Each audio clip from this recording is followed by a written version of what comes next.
Ketemu lagi dalam Bincang Mas Nawi, Mas Nur. Ya, Mas Ray. Kita kali ini akan membincang para pencari hakikat, Mas Nur ya. Saya bacakan syairnya, Mas Nur. Ini menarik sekali syairnya, Mas Nur. Duhai pencari hakikat, pahamilah kaidah ini. Siapa saja yang punya derita, ia beraroma tawanan. Siapa yang lebih terjaga, lebih dipenuhi penderitaan. Siapa yang lebih tersadar, lebih pucat wajahnya. Jika kau pilih pemahaman determinis, lalu mana rintihanmu? Mengapa tak kau lihat rantai jabariyahnya? Jika seseorang terikat dengan rantai, bagaimana mungkin ia bahagia? Kapankah orang yang terpenjara merasakan kebebasan? Ya. Ini menarik sekali nih, Mas Nur. Nah, ini bait syair yang terkait dengan pencari hakikat ya. Jadi pencari hakikat yang diidentikan dengan tawanan Tuhan. Saya menyebutnya sebagai tawanan Tuhan. Jadi siapa yang terpenjara maka dia beraroma tawanan. Siapa yang memiliki derita maka dia beraroma tawanan. Saya selalu mengilustrasikan ini, Mas. Seperti seorang nelayan yang membuang jaringnya ke lautan. Kan? Di saat membuang jaringnya, ikan-ikan akan masuk, kan? Nah, itu tertawan kan? Tapi dengan tertawan itu dia akan mendekat dengan Tuhan. Nah, derita adalah, kalau dalam pemahaman Rumi, itu adalah pesan ilahi. Pesan ilahi agar kita punya kesadaran untuk kembali.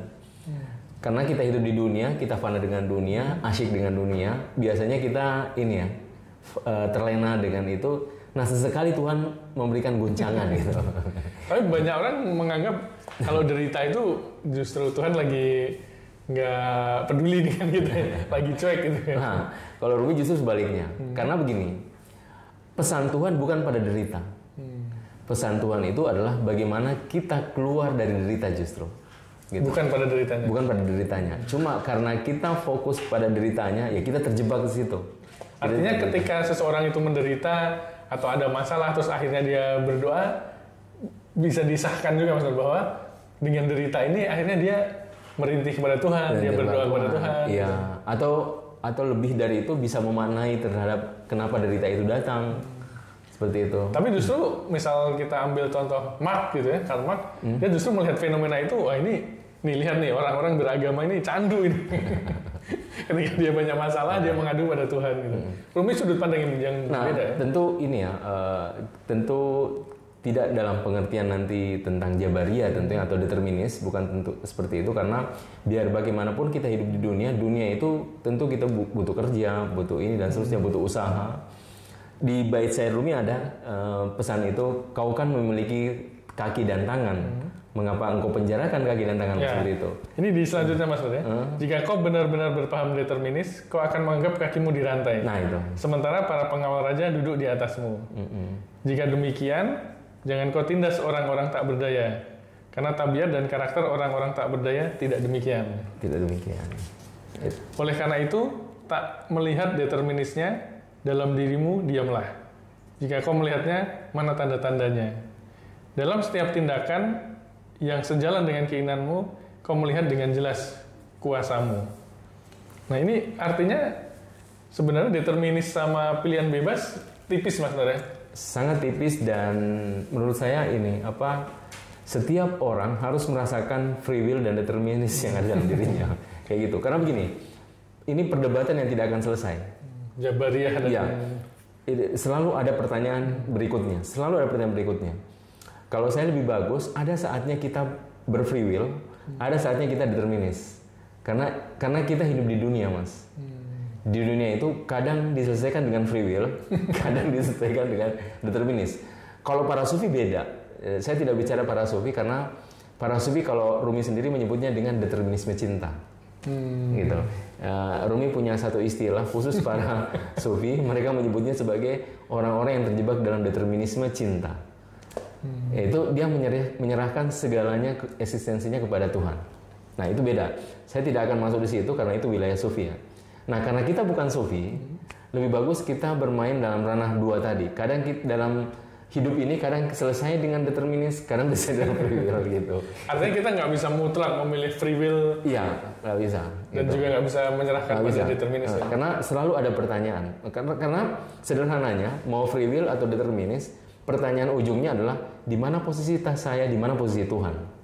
Kan seperti itu dalam perdebatan free will determinis. Toh pada ujungnya juga harus diakui nggak semua persoalan bisa diselesaikan dengan usaha dan pikiran kita ya. Kayak gitu. Ada saatnya kita mentok dan ya kalau bahasa Hairil Anwar itu Tuhanmu di pintumu aku mengetuk tak bisa lagi berpaling. Hairil pun akhirnya mengakui itu ya. Tuhanku aku remuk gitu ya. Nah artinya memang Maulana Rumi justru sangat masuk akal sih menurut saya ketika dia menyarankan dua-duanya, determinisme dan free will. Dan saya melihat ketika saya menerjemahkan, saya melihat itu dia membagi free will determinis. Ada free will determinis yang terkait dengan para sufi, ada free will determinis yang terkait dengan di luar para sufi seperti kita ini. Nah kita ini ya kata Rumi bisa berlaku determinis, bisa berlaku free will karena ini soal hidup dan ini bukan sesuatu yang perlu kita berdebatkan sebenarnya. Tapi apa sih yang kita rasakan dan itu akan memberikan jalan keluar. Kadang jalan keluar dengan free will, kadang jalan keluar dengan determinis. Yang kita rasakan itu lebih penting sebenarnya. Lebih penting sebenarnya. Dibanding apakah kita Jabariyah atau Mu'tazilah. Karena begini, itu terkait dengan seberapa dekat atau jauh kita dengan Tuhan. Saat kita jauh dengan Tuhan, kita akan merasakan free will. Saat kita dekat dengan Tuhan, kita merasakan determinis seperti itu. Jadi para sufi karena dia semakin dekat dengan Tuhan, dia menyerahkan ya. Dia menyerahkan sehingga Rumi mengeluarkan satu istilah disebut dengan determinisme cinta. Ya apapun asal itu dari engkau semua keindahan itu. Keindahan. Ini sulit ya bagi orang yang... Ya, nanti ada syair yang sangat ekstrim tentang determinisme cinta. Kata Rumi, bahkan jika engkau kapakmu kepada kepalaku, aku akan serahkan. Gitu. Udah makom Ismail itu. Kayak gitu. Oke Mas Nur, saya lanjutkan syair selanjutnya Mas Nur. Para nabi determinis dalam urusan dunia, orang-orang kafir determinis dalam urusan akhirat Mas Nur. Ya, seperti itu. Para nabi ikhtiar dalam urusan akhirat, orang-orang jahil ikhtiar dalam urusan dunia. Ini kayak ini sekali Mas Nur, membagi posisi biner gitu ya. Nabi determinis dalam urusan dunia. Tapi kalau kita lihat misal Rasulullah gitu kan, dalam urusan dunia dia juga ikhtiar gitu. Jadi maksudnya determinis di sini adalah seperti apa nih Mas Nur? Enggak, semuanya dalam rangkaian ilahi. Kalau kita kan dua ya. Kalau kita sholat Tuhan, kalau kita kerja dunia. Gitu. Kalau ini nggak bisa dipahami begitu ya? Nggak bisa dipahami seperti itu. Artinya Nabi ketika melakukan urusan dunia dia juga ilahi semuanya juga. Ilahi. Setiap nafasnya, langkahnya, tuturnya, imajinasinya semuanya ilahi. Kalau kita beda. Tapi di sini disebutkan sementara orang jahil berikhtiar dalam urusan dunia. Jadi orang jahil nggak ada yang berikhtiar dalam urusan akhirat atau gimana ini? Bukan seperti itu sebenarnya. Namanya jahil. Jahil itu adalah dia tidak melihat relasi hubungan antara apa yang dia lakukan dengan hari akhir nanti. Kan? Misalnya begini, kalau saya sholat, yang saya lihat kan hanya gerakan ya, takbir, terakhir salam gitu. Tapi apa ada wujudnya kan saya tidak menyaksikan itu. Makanya waktu kita sholat ya kita tidak merasakan apa-apa gitu. Nah para nabi dia bisa merasakan karena dia melihat wujud dari sholat tadi. Dia menyaksikan wujudnya. Artinya sholat ini memiliki dimensi batin yang itu disaksikan oleh para nabi. Para nabi. Oke Mas Nur. Bait selanjutnya, setiap burung terbang di angkasa mencari sejenisnya. Jauh sebelumnya jiwanya telah terbang, sementara raga mengepakkan sayap mengikutinya. Orang-orang kafir datang dari jenis neraka sijin.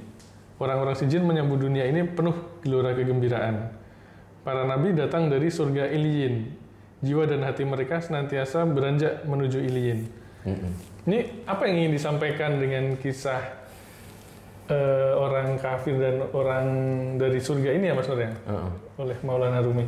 Nah ini satu mengarah ke bawah. Kafir itu kafir. Dia menutup dirinya dari hakikatnya. Hakikat itu batin. Nah karena dia mengkafir menutupi dirinya dari batin, makanya dia ke bawah. Makanya dia begitu bergelora ketika melihat dunia. Karena memang asalnya di sijin. Nah para nabi karena dia asalnya di Iliyin, dia bergelora justru ketika menyambut kepada ilahi. Jadi orang kafir di sini adalah orang yang kafar atau kafir itu ya? Iya kafir. Dia menutupi dirinya dari hakikat dan hakikat itu adalah batin. Gitu. Artinya dia sengaja menutup dirinya untuk mendapat cahaya ilahi itu Mas Nur. Sengaja menutup dirinya. Maksudnya gini Mas Nur, kafir ini kan sering dipahami di masyarakat ya dengan begitu, dengan label-label begitu gitu ya. Nah, uraian dari Mas Nur tadi memperjelas bahwa kafir ini adalah persoalan diri sebenarnya, bahwa dia menutup diri. Jadi dia orang yang menutup dirinya dari kebenaran, nah itu kafir, menutup dirinya. Jadi dia tidak mau kebenaran. Makanya itu berlaku siapa saja bisa kafir gitu. Tak peduli agamanya, label apapun ya. Betul. Dan ini dibandingkan dengan para nabi yang dia datang dari Iliyin. Nah itu sebenarnya ayatnya menarik. Wa ma adraka ma Iliyin kitabul marqum yasyhaduhul muqarrabun. Itu menurut saya menjelaskan juga bahwa Rumi ngutip Quran. Tapi karena ini sastra, jadi dia potong seperti itu. Jadi Iliyin, Sijin itu kan ayat Al-Quran.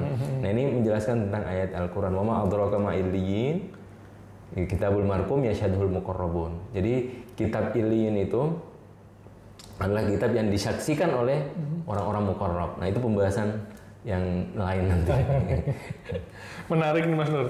Karena Mas Nur bilang di pembahasan yang lain, dan di bait selanjutnya ini menarik sekali. Maulana Rumi bilang penuturan ini tidak akan ada akhirnya. Jadi biarkan kami kembali mengakhiri kisah sebelumnya. Jadi soal kafir tadi, soal nabi dan soal determinis maupun free will tadi, kata Rumi sendiri memang ini nggak akan ada selesainya dibahas sampai kapanpun ya. Dan biarkan kami kembali mengakhiri kisah ini sebelumnya. Gitu. Maulana Rumi pun udah mengingat ini nggak akan ada selesainya untuk diperdebatkan. Ya. Terima kasih Mas Nur atas uraian terkait determinis dan free will. Dan ini tidak akan ada selesainya. Jadi kita selesaikan di sini. Terima kasih Mas Nur. Terima kasih.